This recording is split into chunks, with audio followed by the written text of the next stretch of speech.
প্রিয় শিক্ষার্থী, আমরা এখন স্কেল কনভার্টার প্রোগ্রাম নিয়ে একটু কথা বলবো। স্কেল কনভার্টার প্রোগ্রাম কেমন? যেমন তাপমাত্রা মাপার জন্য সেলসিয়াস স্কেলকে ফারেনহাইট স্কেলে রূপান্তর, বা ফারেনহাইট স্কেলকে সেলসিয়াস স্কেলে রূপান্তর, হয়তো যে 100 ডিগ্রি ফারেনহাইট সমান সেলসিয়াসে কত হবে এরকম, বা 1 মিটার সমান কত সেন্টিমিটার, বা 50 মিটার সমান কত সেন্টিমিটার, বা 10 ফিট সমান কত গজ। এই যে ফিটকে গজে, বা গজকে ফিটে, বা ফিটকে ইঞ্চিতে, এই যে রূপান্তরটা এইরকম, এটাকে বলা হচ্ছে কনভার্টার। হ্যাঁ, তো আমরা প্রথমেই যে ফারেনহাইট থেকে সেলসিয়াস স্কেল, অর্থাৎ যে 100 ডিগ্রি ফারেনহাইট সমান কত ডিগ্রি সেলসিয়াস হয়। আমাদের গায়ে জ্বর আসে না, সেটা আমরা থার্মোমিটার দিয়ে মাপি। ওটা কিসে মাপি? ওটা কিন্তু ফারেনহাইটে। ওটা যেমন ধরো কারো যদি 104 ডিগ্রি জ্বর আসে, তাহলে সেক্ষেত্রে আমরা বলি অনেক জ্বর, তাই না?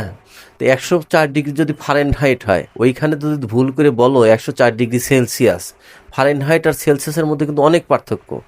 ওই জায়গায় যদি বলো যে কারো গায়ে 104 ডিগ্রি সেলসিয়াস জ্বর আসে, এটা একদম মারাত্মক ভুলের একটা অংশ। কারণ সেলসিয়াস স্কেল মানে কিন্তু বিশাল ব্যাপার। 100 ডিগ্রি সেলসিয়াস মানে পানি বাষ্প হওয়া শুরু করে সেইখানে।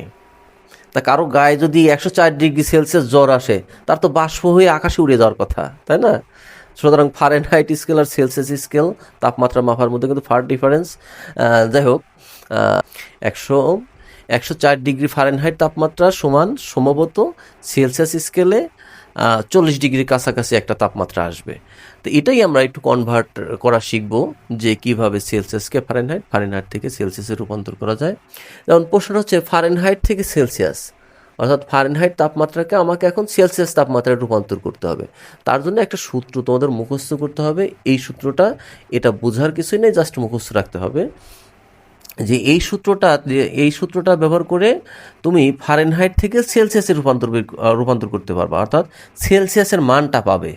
তুমি এই যে এফ যেখানে লেখা আছে, সিতে সেলসিয়াস, এফতে ফারেনহাইট, এই এফের এই জায়গাটায় তুমি যদি 100 ডিগ্রি ফারেনহাইট সমান কত সেলসিয়াস সেটা বের করতে চাও, তাহলে এফের জায়গায় 100 লেখো, 100 থেকে 32 বিয়োগ করে 5কে 9 দ্বারা ভাগ করে তার সাথে গুণন করে দাও, অর্থাৎ মোট কথা এখানে ক্যালকুলেশনটা করো, তাহলে তুমি সেলসিয়াস পেয়ে যাবা। তাহলে আমার এই যে ফারেনহাইট থেকে সেলসিয়াসের মান বের করতে হলে আমার চলক লাগছে কয়টা?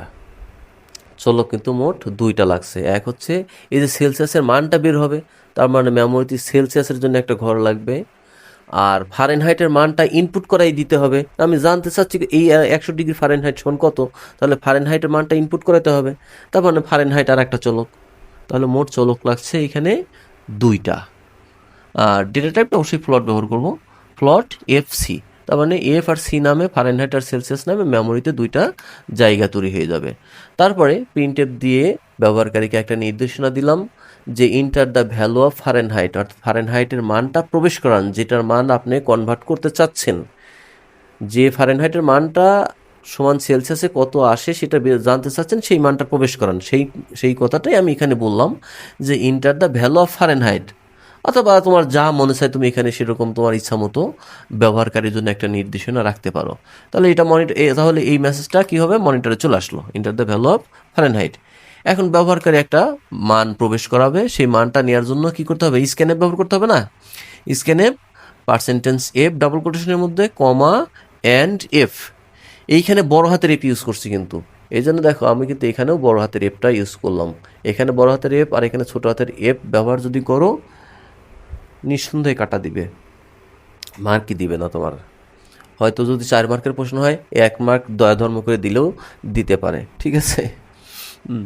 আচ্ছা, যাই হোক, এটা কিন্তু খবরদার ভুল করে না। এখন ব্যবহারকারী হয়তো 104 ডিগ্রি সমান কত আসে সেটা আমরা একটু দেখি, যে কারো যদি 104 ডিগ্রি জ্বর আসে ফারেনহাইট স্কেলে, সেলসিয়াসে কত আসে। এখন কি করতে হবে? তাহলে আমার এই সূত্রটা এখানে বসাই দিতে হবে। এই সূত্র লেখাটার ক্ষেত্রে কিন্তু একটু সাবধান, এখানে অনেক হিসাব নিকাশ করে সূত্রটা লিখতে হয়। হ্যাঁ, কীভাবে হিসাব নিকাশটা একটু দেখি, দেখো কীভাবে লিখলাম। এই যে C=F-32, এটা তো ঠিকই লিখলাম। তারপরে এই যে ক্রস চিহ্নটা, গুণনের পরিবর্তে স্টার, আর এর সাথে গুণন হলো কি, এই যে 5/9, তাহলে এটাকে কিভাবে লিখবো? 5/9।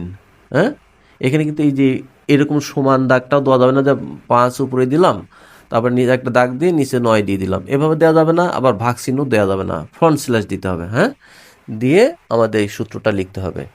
এই যে এক্সপ্রেশনগুলা লেখা কিন্তু ঠিকঠাক মতো লিখো। ওই ভাগ চিহ্ন দেওয়া যাবে না, আবার গুণনের জন্য ক্রস চিহ্নটা দেওয়া যাবে না, আবার স্কোয়ার দেওয়া যায় না। ওকে, তাহলে এখান থেকে আমার এই যে 104 ফারেনহাইটের মান, অর্থাৎ এফ এর মানটা যেটা ইনপুট করানো হলো, সেই এফ এর মান এইখানে বসবে, তাই না? এই এফ আর এফ তো একই এফ নাকি? স্ক্যান এফে যে এফটা ব্যবহার করলাম, এই এফটাও কিন্তু সেই একই এফ। তাহলে এই এফটার মান কত হবে? 104। তাহলে 104 এখানে বসার পরে কম্পিউটারটা ক্যালকুলেশন করে ফেলবে। ক্যালকুলেশন করে এখান থেকে সি এর মানটা বের হবে। এখন ব্যবহারকারীকে আমার কি করতে হবে? এই সি এর মানটা প্রিন্টএফের সাহায্যে দেখাই দিতে হবে। এই যে Celsius temperature equal to percentage of C এর মানটা বসে গেল এখানে।